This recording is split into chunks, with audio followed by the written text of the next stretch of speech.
പഞ്ചസാര ഗ്ലൂക്കോസ് ഉണ്ട്. അതിനകത്ത് കളറും എസൻസും ചേർത്തിരിക്കുകയാണ്. എല്ലാം ചേർത്തിരിക്കുകയാണ്. അതെ.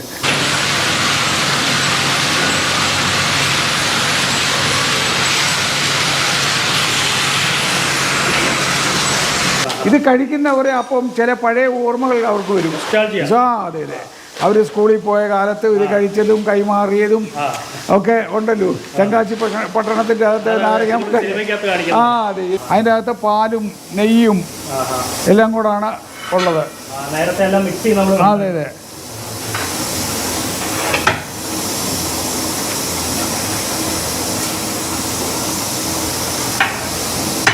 പീനട്ട്, അതായത് അകത്ത് കപ്പലണ്ടി ഉള്ള പുറത്ത് മധുരം പിടിപ്പിക്കുന്ന സാധനം. പണ്ട് ഞാൻ ചെറുപ്പത്തിൽ 1/2 കിലോയിലും കുറഞ്ഞത് തിന്നും.